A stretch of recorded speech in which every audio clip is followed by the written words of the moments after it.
Hi students, this is Alex here. இந்த வீடியோவில் Class 12 Chapter 5 2-Dimensional Analytical Geometry 2 Preparation Strategy பற்றி பார்க்க போகிறோம். ஸோ உங்களுக்கு இந்த ப்ரிப்பரேஷன் ஸ்ட்ராட்டஜியை ப்ரொவைட் பண்ண போகிறது Ramkumar sir. He is from Coimbatore, one of my very good friend. And சாருக்கு வந்து ரிச் எக்ஸ்பீரியன்ஸ் இருக்குது. அவங்க சாரோட கைடன்ஸில் நிறைய ஹை அச்சீவர்ஸ் இருக்காங்க. ஸோ ஆல்ரெடி இதுவே வந்து ஒரு ப்ரூஃப், அதாவது சாரோட ஸ்ட்ராட்டஜி வந்து பர்ஃபெக்டாக ஒர்க் ஆகுது அப்படின்னு. ஸோ அந்த ஸ்ட்ராட்டஜியை தான் இப்போ உங்களுக்கு கொடுக்க போகிறாங்க. ஸோ சாரோட ஸ்ட்ராட்டஜியை ஃபாலோ பண்ணுங்கள். கண்டிப்பாக நீங்களும் வந்து வெரி ஹை மார்க்ஸ் அச்சீவ் பண்ண முடியும். Question number 1. சார், ஜென்ரலாக ஒரு ஸ்டூடெண்ட் வந்து ஒரு சாப்டர் படிக்க போகிறதுக்கு முன்னாடி கேட்குற ஒரு கேள்வி, இந்த சாப்டர் ஈஸியாக கஷ்டமா? ஏன்னா அவங்க வந்து எக்ஸாமுக்கு ப்ரிப்பேர் பண்ணணும் அப்படின்னும் போது முதல்ல ஈஸி சாப்டர்லாம் படிக்கலாம் அப்படின்ற ஒரு ஐடியா இருக்கும். ஸோ இது தெரிஞ்சிச்சு அப்படின்னா அவங்க வந்து கான்ஃபிடென்ட்டாக படிப்போம் அப்படின்னு சொல்கிறாங்க. ஸோ இப்போ நீங்கள் வந்து இந்த சாப்டர் வந்து ஈஸியாக கஷ்டமா அப்படின்றத ஸ்டூடெண்ட்டுக்கு சொல்லுங்கள். இந்த சாப்டர் ஒரு ஈஸியான சாப்டர் தான். என்ன ரீசன்னா, இந்த சாப்டர் ஃபுல்லா 4 கேரக்டர் தான் இருக்குது. ஒன்று சர்க்கிள், அப்புறம் பேரபோலா, எலிப்ஸ், ஹைப்பர்போலா. இவங்க 4 பேர்த்த சுத்தி தான் இந்த சாப்டரே நகருது. இருக்கிற எல்லா கொஸ்டின்ஸ் எடுத்து நம்ம அனலைஸ் பண்ணி பார்த்தோம்னா அந்த எல்லா கொஸ்டின்ஸ் 4 கேட்டகரிக்குள்ள அடக்கிடலாம். ஒன்னா ஈக்குவேஷன் கேட்பாங்க, இல்லாட்டி பாயிண்ட், இல்லாட்டி டிஸ்டன்ஸ், இல்லைன்னா கண்டிஷன். கண்டிஷன்னா ஒரு பாயிண்ட் சர்க்கிளுக்குள்ள இருக்குதா, சர்க்கிளுக்கு வெளியில இருக்குதா, சர்க்கிள் மேல இருக்குதா. அப்புறம் ஒரு ஈக்குவேஷன் கொடுத்து இது பேரபோலாவா, எலிப்ஸா, சர்க்கிளா, ஹைப்பர்போலா, இப்படி கண்டிஷன். அப்போ பாயிண்ட்க்கு ஏதாச்சும் எக்ஸாம்பிள் சொல்ல முடியுமா? Find the centre, find the ஃபோக்கை, find the vertex. இப்படி கேட்டாங்கன்னா இதெல்லாம் எதை குறிக்குது? பாயிண்ட்ஸ் குறிக்குது. அப்போ நீங்க புக் எடுத்து டவுட்டா இருந்தா எந்த கொஸ்டின் வேணா அனலைஸ் பண்ணி பாருங்க. ஒன்னா ஈக்குவேஷன் கேட்டிருப்பாங்க, இல்லாட்டி பாயிண்ட் கேட்டிருப்பாங்க, இல்லாட்டி டிஸ்டன்ஸ் கேட்டிருப்பாங்க, இல்லாட்டி கண்டிஷன் கேட்டிருப்பாங்க. அதனால இந்த சாப்டர் ஈஸி. அப்புறம் இன்னொரு முக்கியமான விஷயம், இந்த சாப்டர்ல நிறைய எக்கச்சக்கமான ஃபார்முலா இருக்குது. எவ்வளவு நேரம் ஆனாலும் சரி அதையெல்லாம் ஃபர்ஸ்ட் தரவா மெமரைஸ் பண்ணிட்டு அதுக்கப்புறம் சாப்டருக்குள்ள போனீங்கன்னா நிச்சயமா இது ஒரு அழகான சாப்டர் தான். Question number 2. சார், ஜென்ரலாகவே நிறைய ஸ்டூடெண்ட்ஸ் பார்த்தீங்கன்னா கிளாஸ் 11ஓட பேசிக்ஸ்லாம் ஸ்ட்ராங்காக இருப்பாங்க. ஸோ அவங்களுக்கு வந்து கிளாஸ் 12 எந்த சாப்டர் படிக்கணும்னாலும் எந்த பிரச்சனையும் கிடையாது. அந்த பேசிக் ஸ்ட்ராங்காக இருக்கிறனால அதை வச்சு எனி நியூ சாப்டரோ இல்லை அதோட கனெக்டட் சாப்டரோ 11th போர்ஷனோட கனெக்டடாக இருக்க சாப்டரோ படிக்கிறது அவங்களுக்கு கொஞ்சம் ஈஸியாக தான் இருக்கும். பட் சில ஸ்டூடெண்ட்ஸ் வந்து கிளாஸ் 11ல் இருக்கிற பேசிக்ஸ் வந்து அந்தளவுக்கு ஸ்ட்ராங்காக இல்லாமல் பட் கிளாஸ் 12ல் நான் வந்து நல்லா படித்து மார்க் வாங்கணும் அப்படின்ற ஒரு எய்ம் இருக்கும். ஸோ அந்த ஸ்டூடெண்ட்ஸுக்கு இந்த சாப்டர் வந்து ஈஸியாக கஷ்டமா? அதர்வைஸ் இப்போ இந்த சாப்டர் படிக்கணும்னு நினைக்கிறவங்களுக்கு என்னென்னலாம் பேசிக்ஸ் தெரிஞ்சிருக்கணும், தெரிஞ்சிருந்தா தான் இதை படிக்க முடியுமா, இல்லை எதுவுமே பேசிக்ஸ் தெரியலனாலும் ஒரு சில பேசிக்ஸை கற்றுக்கிட்டு இந்த சாப்டர் படிக்க ஆரம்பிக்க முடியுமா? ஸோ அதை பற்றி கொஞ்சம் டீட்டெயிலாக சொல்லுங்கள். அருமையான கேள்வி. புதுசா படிக்கணும்னு நினைக்கிறவங்க கூட ஒரு சில பேசிக்ஸ் தெரிஞ்சுட்டு +2 போனா, +2 போர்ஷனுக்குள்ள போனா நல்லா இருக்கு. அதுவும் உங்களுக்கு ரொம்ப ஃபெமிலியரான விஷயங்கள் தான். கிராஃப்ல X axis, Y axis, origin. அந்த எக்ஸ் ஆக்சிஸ்ல பாசிட்டிவ் சைடு இருக்கக்கூடியதுல 1,0, 2,0. அப்ப அதோட ஜெனரல் நேம் A,0. அடுத்து இங்க -1,0, -2,0, -3,0 போயிட்டு இருக்கு. அப்ப இதோட ஜெனரல் நேம் -A,0. ஒய் ஆக்சிஸ்ல ஆரிஜினுக்கு எபோவ் எப்படி இருக்கு? 0,1, 0,2. அதோட ஜெனரல் நேம் 0,A. இங்க ஆரிஜினுக்கு பிலோ 0,-1, 0,-2 அப்படி போயிட்டே இருக்கு. அப்ப அதோட general name 0,-A. X axis மேல என்னைக்குமே ஒய் கோஆர்டினேட் 0வா தான் இருக்கு, ஒய் ஆக்சிஸ் மேல என்னைக்குமே எக்ஸ் கோஆர்டினேட் 0வா தான் இருக்கு. இந்த பேசிக் தெரியணும். அதுக்கப்புறம் குவாட்ரண்ட்ல ஃபர்ஸ்ட் குவாட்ரண்ட்னா எக்ஸ் ஒய் ரெண்டுமே பாசிட்டிவ், செகண்ட் குவாட்ரண்ட்னா X negative Y positive, third குவாட்ரண்ட்னா எக்ஸ் ஒய் ரெண்டுமே நெகட்டிவ், ஃபோர்த் குவாட்ரண்ட்னா எக்ஸ் பாசிட்டிவ் ஒய் நெகட்டிவ். அப்புறம் எக்ஸ் ஆக்சிஸோட ஈக்குவேஷன் y = 0, y ஆக்சிஸோட ஈக்குவேஷன் x = 0. அடுத்தது ஒரு லைன் எக்ஸ் ஆக்சிஸ் பேரலா இருந்தா அதோட ஈக்குவேஷன்ல y மட்டும்தான் வரும். சப்போஸ் அது 3 வழியா பாஸ் ஆகுதுன்னா இதோட ஈக்குவேஷன் y = 3. ஒரு லைன் y ஆக்சிஸ்க்கு பேரலா இருந்துச்சுன்னா அதோட ஈக்குவேஷன்ல x மட்டும்தான் வரும். சப்போஸ் இது ஒரு 2 வழியா பாஸ் ஆச்சுன்னா, அதாவது எக்ஸ் ஆக்சிஸ் மேல 2ங்கிற நம்பர் வழியா பாஸ் ஆச்சுன்னா அதோட ஈக்குவேஷன் x ஈக்குவல் டு 2. இந்த பேசிக்ஸ் தரவா தெளிவா தெரியணும். அதுக்கப்புறம் மிட் பாயிண்டோட formula x1 plus x2 by 2 comma y1 plus y2 by 2. அப்புறம் ரெண்டு லைன் பேரலா இருந்துச்சுன்னா ஸ்லோப்ஸ் ஆர் ஈக்குவல், அதாவது m1 equal to m2. Suppose ஒரு லைனோட equation ax plus by plus k equal to 0. அதோட பேரலோட ஈக்குவேஷன் அதை வச்சு நம்ம மேனேஜ் பண்ணிக்கலாம். They differ only by constant. அப்போ அந்த ஏஎக்ஸ் அதுல எந்த மாற்றம் இல்லை, பிஒய் அதுல எந்த மாற்றம் இல்லை, அங்க இருக்கிற கான்ஸ்டன்ட் தூக்கிட்டு இங்க வேற ஏதாவது ஒரு கான்ஸ்டன்ட். அடுத்தது ரெண்டு லைன் பெர்பெண்டிகுலர்னா ஸ்லோப்ஸ் பொறுத்த வரைக்கும் product of the slopes m1 into m2 equal to -1. அதே மாதிரி ஈக்குவேஷன் பத்தி பேசுற மாதிரி இருந்தா உன்னோட ஈக்குவேஷன் தெரிஞ்சா அதை வச்சு இன்னொரு ஈக்குவேஷன் மேனேஜ் பண்ணிக்கலாம். இதோட equation suppose ax plus by plus c equal to 0. இதோட பெர்பெண்டிகுலர்னா இதுல இருந்து ஒரு 3 ஆல்ட்ரேஷன் பண்ணணும். இந்த y-யோட சைனை மறைச்சிட்டு xy கோஎஃபிஷியன்ஸை இடம் மாத்தணும். அப்போ b இங்க வரும், a அங்க போகும், b இங்க வர்றப்போ bx, a அங்க போறப்போ ay. இது முதல் சேஞ்ச். அப்புறம் மறைச்ச சைன் பிளஸ் ஆப்போசிட்டா மாத்தணும், ரெண்டாவது சேஞ்ச். அங்க எப்படி ஒரே சேஞ்ச் கான்செப்ட் மாறிச்சு அதே மாற்றம் இங்கேயும் இருக்குது. அப்ப இந்த சி தூக்கிட்டு பிளஸ் கே, இந்த 3 சேஞ்ச். பேரலல்னா ஈக்குவேஷன்ல ஒரே சேஞ்ச், பெர்பெண்டிகுலர்னா 3 சேஞ்சஸ். இத நல்லா தரவா தெரிஞ்சிருக்கணும். அது போக டிஸ்டன்ஸ் ஃபார்முலா ரெண்டு பாயிண்ட் கொடுக்குறாங்க, ஒன்னு x1 y1 இன்னொன்னு x2 y2. ரெண்டு பாயிண்ட்ஸ் கொடுத்தா இதுக்கு என்ன distance? Distance formula root over x2 minus x1 the whole square plus y2 minus y1 the whole square. அதுவே ஒரு பாயிண்ட்டும் ஒரு ஈக்குவேஷன் கொடுத்தாங்கன்னா கேர்ஃபுல்லா கவனிங்க. இது ஒரு பாயிண்ட், இது ஒரு லைனோட equation ax plus by plus c equal to 0. இந்த பாயிண்ட் ஏதாவது x1 y1, அந்த பாயிண்ட்டுக்கும் இந்த ஈக்குவேஷனுக்கு உண்டான டயக்ராமுக்கு உண்டான பெர்பெண்டிகுலர் டிஸ்டன்ஸ். அது ரெண்டு பாயிண்ட் கொடுத்து டிஸ்டன்ஸ். இது ஒரு பாயிண்ட், இது ஒரு பாயிண்ட், அந்த ரெண்டு பாயிண்ட்குள்ள டிஸ்டன்ஸ். இங்கே ஒரு பாயிண்ட்டும் ஒரு லைனோட ஈக்குவேஷன் கொடுத்து அந்த ரெண்டுக்குள்ள டிஸ்டன்ஸ். அந்த ரெண்டுக்குள்ள டிஸ்டன்ஸ்னா பெர்பெண்டிகுலர் டிஸ்டன்ஸ் கேட்டாங்கன்னா ரொம்ப simple. Distance equal to modulus of இந்த ஈக்குவேஷனுக்கு இல்லையா, அதை ஈக்குவல் டு 0 வர மாதிரி அரேஞ்ச் பண்ணிக்கணும். அது ஏற்கனவே அப்படித்தான் இருக்குது. அப்படி இருக்கிறப்போ இதுல எக்ஸுக்கு பதிலாக அந்த X coordinate ax1 plus b, ஒய்க்கு பதிலாக y coordinate plus c. Numerator fill பண்ணியாச்சு. டினாமினேட்டர்ல ரூட் ஓவர் அந்த xy இருக்கு இல்லையா, அதோட கோஎஃபிஷியன்ட்ஸை ஸ்கொயர் பண்ணி ஆட் பண்ணணும். எக்ஸோட கோஎஃபிஷியன்ட் a அதை ஸ்கொயர் பண்ணிக்கணும், ஒய்யோட கோஎஃபிஷியன்ட் b அதை ஸ்கொயர் பண்ணிக்கணும். அப்ப ரெண்டையும் என்ன பண்ணிக்கணும்? ஆட் பண்ணிக்கணும். அப்போ டிஸ்டன்ஸ்ல இந்த ரெண்டு ஃபார்முலால ஏதாவது ஒரு ஃபார்முலா யூஸ் பண்ணிக்குவோம். இப்படி சின்ன சின்ன பேசிக்ஸ் தான். இது நீங்க தரவா தெரிஞ்சுட்டு உள்ளக்குள்ள போனாலே எந்த கன்ஃபியூஷன் வராது. Question number 3.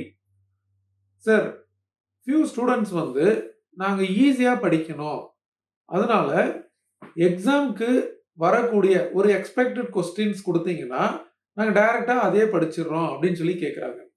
ஸோ அது மாதிரி இந்த சாப்டருக்கு நம்ம ஃபியூ கொஸ்டின்ஸ் வந்து இது எக்ஸாமுக்கு வரக்கூடிய கொஸ்டின்ஸ், இது எக்ஸ்பெக்டட் கொஸ்டின்ஸ் அப்படின்னு கொடுக்கறதுக்கு பாசிபிலிட்டி இருக்கா, இல்லை நம்ம எல்லாமே படிக்கணுமா? எக்ஸாமினேஷன் பாயிண்ட் ஆஃப் வியூல இம்பார்ட்டன்ட் கொஸ்டின்ஸ்னா ஃபர்ஸ்ட் எக்ஸசைஸ், அதாவது 5.1ல 6th கொஸ்டின், அதை பேஸ் பண்ணி இருக்கக்கூடிய எக்ஸாம்பிள் 5.10. செகண்ட் எக்ஸசைஸ்ல 5.2ல இருக்கக்கூடிய 8th கொஸ்டின், அதை பேஸ் பண்ணி இருக்கக்கூடிய example sums 5.22 and 5.26. Fourth exercise 5.4ல இருக்கக்கூடிய 7th கொஸ்டின் 8th கொஸ்டின். அடுத்தது 5.5ல 21 கொஸ்டின்ஸ் இருக்குது. எக்ஸாம்பிள்ஸ்ல 11, எக்ஸசைஸ்ல 10. இந்த 21 கொஸ்டின்ஸ் இப்ப நான் சொன்ன எல்லாத்தையும் மினிமம் நம்பர் ஆஃப் கொஸ்டின்ஸ் தான் தரவா படிச்சிட்டீங்கன்னா 1 அல்லது 2, 1 or 2 5 மார்க்ஸ் தாராளமா அட்டன் பண்ண முடியும். Question number 4. சார், இந்த எக்ஸசைஸ் 5.1ல சர்க்கிளோட கான்செப்ட்ஸ் என்னென்ன ஃபார்முலாஸ்லாம் இருக்கு, என்னென்ன ஃபார்முலாஸ்லாம் தரவு பண்ணா இந்த எக்ஸசைஸ்ல இருக்க ப்ராப்ளத்தை ஈஸியா போட முடியும், அதை கொஞ்சம் டீட்டெயிலாக சொல்லுங்க. அதோட இதுல எதெல்லாம் வந்து ஒரு ட்ரிக்கியான சம், அதாவது ஒரு டிஃபிகல்ட்டான சம், அந்த சம்ல ஒரு பர்டிகுலர் விஷயம் வந்து நம்ம கொஞ்சம் நோட் பண்ணணும் அப்படின்னு இருக்கக்கூடிய ஒரு சம், அதை பத்தியும் கொஞ்சம் சொல்லுங்க. ஃபர்ஸ்ட் எக்ஸசைஸை பொறுத்த வரைக்கும் சர்க்கிளுடைய ஜெனரல் ஈக்குவேஷன், அதுல இருக்கக்கூடிய சென்டர், ரேடியஸ், அப்புறம் அந்த ஜெனரல் ஈக்குவேஷன்ல X square Y square coefficient ஈக்குவலா இருக்குங்கிற கேரக்டர், அப்புறம் கோஎஃபிஷியன்ட் ஆஃப் எக்ஸ் ஒய் ஜீரோவா இருக்கு. இது ஃபர்ஸ்ட் கேட்டகரி, அதாவது ஜெனரல் ஈக்குவேஷன் பேஸ் பண்ணி. அதுக்கப்புறம் சென்டரும் ரேடியஸும் கொடுத்திருந்தா ஈக்குவேஷன் ஆஃப் சர்க்கிள். அதே மாதிரி ஒரு சர்க்கிள் இருக்கக்கூடிய டயாமீட்டரோடைய 2 எண்டு கொடுத்திருந்தா ஈக்குவேஷன் ஆஃப் சர்க்கிள். அப்புறம் ஒரு சர்க்கிள் மேல ஒரு லைன் பாஸ் ஆகுது, அந்த 2 சந்திச்சக்கூடிய பாயிண்ட் ஆஃப் இன்டர்செக்ஷன் வழியா புதுசா ஒரு சர்க்கிள் போகுது, அந்த புதுசா வரக்கூடிய சர்க்கிளோட ஈக்குவேஷன் கண்டுபிடிக்கிறதுக்கு உண்டான ஃபார்முலா. அதே மாதிரி ஒரு சர்க்கிளும் டேஞ்சன்ட்டும் சந்திச்சக்கூடிய பாயிண்ட் ஆஃப் கான்டாக்ட், அப்புறம் அந்த டேஞ்சன்ட்டோடைய ஈக்குவேஷன், அது டேஞ்சன்ட்டா இருக்கணும் அப்படின்னா அந்த சர்க்கிளுக்கு அதுக்கு உண்டான கண்டிஷன். இப்படி இதெல்லாம் தரவா மெமரைஸ் பண்ணிக்கணும். அது போக ஒரு முக்கியமான விஷயம், அது சர்க்கிள், பேரபோலா, எலிப்ஸ், ஹைப்பர்போலா எதுவா இருந்தாலும் சரி, அந்த கர்வ் மேல இருக்கக்கூடிய பாயிண்ட் x1 y1 இருந்து அது வழியா பாஸ் ஆகிற டேஞ்சன்ட் கண்டுபிடிக்கிறதுக்கு இந்த 4 ரீப்ளேஸ்மெண்ட்ஸ் இதெல்லாம் தரவா தெரிஞ்சா போதும். Question number 5. சார், அடுத்த எக்ஸசைஸ் 5.2. இதுல கோனிக் செக்ஷன் அப்படின்னு சொல்லிட்டு நமக்கு பேரபோலா, எலிப்ஸ், ஹைப்பர்போலா இருக்கு. சில ஸ்டூடெண்ட்ஸ் வந்து அந்த ஃபார்முலாஸை தரவு பண்ணிட்டு இது ஈஸி அப்படின்னு சொல்றாங்க. சில ஸ்டூடெண்ட்ஸ் வந்து இது டிஃபிகல்ட் அப்படின்னு சொல்றாங்க. ஆக்சுவலா இது ஈஸியா டிஃபிகல்ட்டா? இப்போ இந்த ஃபார்முலாஸ்லாம் படிக்கிறதுக்கு ஏதாவது ஒரு ஈஸியர் வே இருக்கா? இந்த ஃபார்முலாஸ்லாம் எப்படி படிச்சு நம்ம ப்ராக்டிஸ் பண்ணா இந்த எக்ஸசைஸ்ல இருக்க சம்ஸை வந்து நம்மளால எக்ஸாம்ல ரொம்ப பர்ஃபெக்டா போட முடியும்? ஸோ அதை பத்தி கொஞ்சம் டீட்டெயிலா சொல்லுங்க சார். இந்த எக்ஸசைஸ் பொறுத்த வரைக்கும் எல்லா சம்ஸ் டைரக்ட் ஃபார்முலா பேஸ் பண்ணி தான் இருக்கு. சப்போஸ் கொஞ்சம் யோசிக்கிற மாதிரி இருந்தா அதை டயக்ராமேட்டிக்கா அப்ரோச் பண்ணா ஆட்டோமேட்டிக்கா ஐடியா கிடைச்சிரு. செகண்ட் எக்ஸசைஸை பொறுத்த வரைக்கும் 5.2ல ஃபார்முலா தரவா தெரிஞ்சா இந்த எக்ஸசைஸ் ஈஸி தான். இந்த எக்ஸசைஸ் இந்த 8 டயக்ராம்ஸ் பேஸ் பண்ணி தான் நகருது. Parabola open rightwards, open leftwards, open upward, open downward. அதே மாதிரி எலிப்ஸ்ல major axis is along x axis, major axis is along y axis. Hyperbola பொறுத்த வரைக்கும் transverse axis is along x axis, transverse axis is along y axis. இதுல இருக்கக்கூடிய ஒவ்வொன்றுல இருக்கக்கூடிய ஃபார்முலாவை தரவு பண்றதுக்கு முன்னாடி ஒரு விஷயத்தை மட்டும், ஒரு ஷார்ட்கட் மட்டும் ஞாபகம் வச்சுக்கணும். என்னைக்குமே அந்த கர்வோடைய வளைவுக்குள்ளதான் ஃபோக்கஸ் வரும். சில பேர் எஃப் நேம் கொடுப்பாங்க, எஸ் நேம் கொடுப்பாங்க. உங்க டீச்சர்ஸ் என்ன சொல்றாங்களோ அதை ஃபாலோ பண்ணிக்கங்க. கர்வோட வளைவுக்குள்ளதான் ஃபோக்கஸ். ஃபோக்கஸ்னா ஃபிக்ஸ்டு பாயிண்ட். அதே மாதிரி வளைவுக்கு வெளியில தான் டைரக்ட்ரிஸ் வரும். டைரக்ட்ரிஸ்ங்கிறது ஒரு ஃபிக்ஸ்ட் லைன். இது இந்த 8 டயக்ராமுக்குமே பொருந்து. பாருங்க, எந்த டயக்ராம் இருந்தாலும் சரி, வளைவுக்குள்ளதான் ஃபோக்கஸ், வளைவுக்கு வெளியில தான் டைரக்ட்ரிஸ். எல்லாமே இது பொருந்து. இதை மைண்ட்ல வச்சுட்டு ஃபார்முலாவை மெமரைஸ் பண்ணா கன்ஃபியூஸ் ஆகாது. Question number 6. சார், எக்ஸசைஸ் 5.3 பார்க்கறதுக்கு ஈஸியா இருக்கு. ஸோ அதுல என்னென்ன கான்செப்ட்ஸ்லாம் இருக்கு அதை சொல்லுங்க. பட் எக்ஸசைஸ் 5.4 பார்த்தீங்கன்னா நமக்கு நிறைய கான்செப்ட்ஸ் இருக்க மாதிரி இருக்கு. அது கொஞ்சம் பார்க்கறதுக்கு டிஃபிகல்ட்டா இருக்கு. ஸோ அதில் என்னென்ன கான்செப்ட்ஸ்லாம் இருக்கு, அதை நம்ம எப்படி ஈஸியாக லேர்ன் பண்ணணும் அப்படின்றத சொல்லுங்க. தேர்ட் எக்ஸசைஸ், அதாவது 5.3 பொறுத்த வரைக்கும் அந்த கானிக்குடைய ஜெனரல் ஈக்குவேஷன்ல இருக்கக்கூடிய x square, Y square, x y இந்த 3 கோஎஃபிஷியன்ட்ஸை பயன்படுத்தி அது சர்க்கிளா, பேரபோலாவா, எலிப்ஸா இல்ல ஹைப்பர்போலாவா அப்படிங்கிற அந்த கண்டிஷன்ஸை தெரிஞ்சுட்டா போதும். அதுவே 5.4 ஃபோர்த் எக்ஸசைஸ்ல புதுசா 14 ஃபார்முலா இருக்குது. அதை தரவா படிச்சுட்டு சம்முக்குள்ள என்டர் ஆகணும். இப்போ என்ன இருக்கு? பேரபோலா, அது மேல போகக்கூடிய ஒரு டேஞ்சன்ட், அது டேஞ்சன்ட்டா இருக்குதா அப்படிங்கிற கண்டிஷனுக்கு ஒரு ஃபார்முலா, அந்த டேஞ்சன்ட்டுக்கு ஈக்குவேஷன் ஒரு ஃபார்முலா, அந்த பேரபோலாவும் டேஞ்சன்ட் சந்திச்சக்கூடிய பாயிண்ட் ஆஃப் கான்டாக்டுக்கு ஒரு ஃபார்முலா. அப்ப இதுலயே 3 ஃபார்முலா ஆயிடுச்சு. இதே மாதிரி தான், அதாவது கண்டிஷன், ஈக்குவேஷன் ஆஃப் டேஞ்சன்ட், அதுக்கப்புறம் பாயிண்ட் ஆஃப் கான்டாக்ட் எலிப்ஸ்க்கும் வரும், ஹைப்பர்போலாக்கும் வரும். அப்போ 3 + 3 + 3 9. அந்த 9 ஃபார்முலா தரவா படிச்சுக்குங்க. அது போக பேராமெட்ரிக் ஃபார்ம்ல இருக்கக்கூடிய பாயிண்ட், பேரபோலானா AT², 2AT, அந்த 3 ஃபார்முலா, பேரபோலா, எலிப்ஸ், ஹைப்பர்போலா, அது ஒரு 3 ஃபார்முலா. அப்போ 3 + 3 + 3 + 3 12 ஆயிடுச்சு. அப்புறம் அந்த பேராபோலா மேல இருக்கக்கூடிய அந்த பேராமெட்ரிக் ஃபார்ம் பாயிண்ட்க்கு இல்லையா, AT², 2AT, அதன் பயன்படுத்தி equation of tangent, equation of normal, டோட்டலா 14 ஃபார்முலா படிச்சுட்டு 4th எக்ஸசைஸ்க்குள்ள என்டர் ஆகுங்க. Easy. Question number 7. Sir, exercise 5.5 application oriented problem இருக்கு. ஸோ இதெல்லாம் நம்ம வந்து எப்படி லேர்ன் பண்ணணும், இதுல என்ன ஒரு ட்ரிக்கியான விஷயங்கள்லாம் நம்ம கொஞ்சம் கவனிக்கணும். ஸோ அதை பத்தி கொஞ்சம் டீட்டெயிலா சொல்லுங்க. ஃபிஃப்த் எக்ஸசைஸை பொறுத்த வரைக்கும் ட்ரிக்கியான விஷயம்னு எதுவுமே இல்லைங்க. கொஸ்டினை தரவா படிச்சுட்டு தெளிவா புரிஞ்சுட்டு ப்ராப்பரான டயக்ராம் வரையணும். அந்த டயக்ராமுக்கு உண்டான கரெக்டான ஈக்குவேஷன் எடுத்து எழுதணும். அது பேரபோலாவா, எலிப்ஸா, ஹைப்பர்போலாவா? அது பேரபோலானா அந்த 4 டைப்ல என்ன, எலிப்ஸ்னா அந்த 2 டைப்ல என்ன, ஹைப்பர்போலானா அந்த 2 டைப்ல என்ன, இப்படி அந்த 8 டயக்ராம்ல எந்த டயக்ராம் அதுக்குண்டான ஈக்குவேஷன் என்னங்கிறது கரெக்டா எழுதி அதுக்கப்புறம் என்ன கேட்டுக்கிறாங்களோ அதை கண்டுபிடிச்சா போதும். சார் அடுத்தது லாஸ்ட் எக்ஸசைஸ் 5.6 1 மார்க். 1 மார்க்கை எப்படி நம்ம வந்து எஃபெக்டிவா லேர்ன் பண்ண முடியும்? ஸோ ஏதாவது ஒரு பர்டிகுலர் அப்ரோச் இருக்கா? இல்லை என்னெல்லாம் ப்ராக்டிஸ் பண்ணா இந்த 1 மார்க் வந்து நமக்கு ஈஸியரா இருக்கும்? ஒரு ஸ்டூடெண்டோடைய உண்மையான மேக்ஸ் டேலண்ட்டை சோதிக்கூடிய இடமே இந்த 1 மார்க் தான். இந்த ஃபர்ஸ்ட் 5 எக்ஸசைஸ் 5.1ல இருந்து 5.5 வரைக்கும் தரவா தெரிஞ்சாலே அந்த 6th எக்ஸசைஸ் 1 மார்க்கை ஈஸியா அப்ரோச் பண்ணிடலாம். அது போக உங்களுடைய அந்த 1 மார்க் வீடியோஸ் எல்லாம் ட்வைஸ் ஆர் த்ரைஸ் பார்த்தோம்னாலே ஓனா 1 மார்க் கேட்டா கூட அப்ரோச் பண்ணக்கூடிய டெக்னிக் தானா வந்துருங்க. சார் ஒரு இம்பார்ட்டன்டான கொஸ்டின்.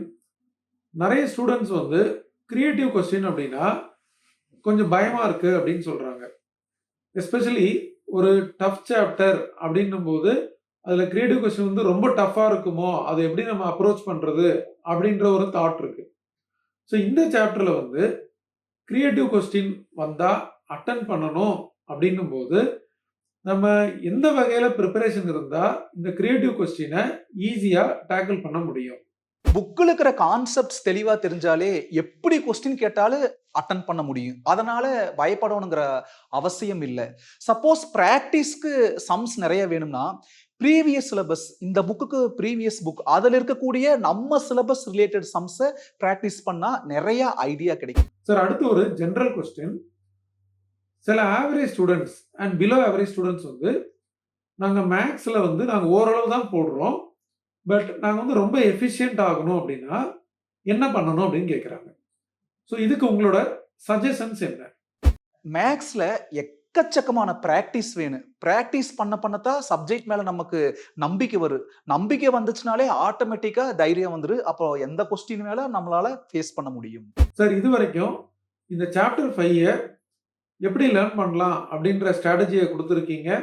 நிறைய ஸ்டூடெண்ட்ஸ் வந்து இது ஒரு டஃப்பான சாப்டர், இதை ஒமிட் பண்ணலாமா அப்படின்ற தாட்லாம் வச்சிருக்காங்க. பட் நீங்க இது டஃப்பே கிடையாது, இது ஈஸி, எப்படி படிக்கணும் அப்படின்ற ஒரு வழியை வந்து கொடுத்துருக்கீங்க. ஸோ இது கண்டிப்பாக வந்து ஸ்டூடெண்ட்ஸுக்கு ப்ரிப்பரேஷனுக்கு ரொம்ப ஹெல்ப்ஃபுல்லாக இருக்கும். ஸோ அவங்களுக்கு மார்க் ஸ்கோர் பண்ணுறதுக்கும் ரொம்ப ஹெல்ப்ஃபுல்லாக இருக்கும். Thank you so much for your valuable information sir. And dear students, sir கொடுத்த ஸ்ட்ராட்டஜியை ஃபாலோ பண்ணி இந்த ப்ரிப்பரேஷனை எஃபெக்டிவாக பண்ணுங்க. ஸோ ஒவ்வொரு சாப்டரும் வந்து நமக்கு ஒரு வகையில் வந்து நல்ல மார்க் வந்து ஸ்கோர் பண்ணும். ஸோ நீங்கள் ஸ்ட்ராட்டஜியை தெரிஞ்சு வச்சுக்கிட்டா மட்டும் பத்தாது, அதை இம்ப்ளிமெண்ட் பண்ணணும், அதை ஃபாலோ பண்ணணும். அப்போ தான் வந்து நம்மளால் எதிர்பார்த்த மார்க் வாங்க முடியும். நிறைய ப்ராக்டிஸ் பண்ணுங்க. Wishing you all the best.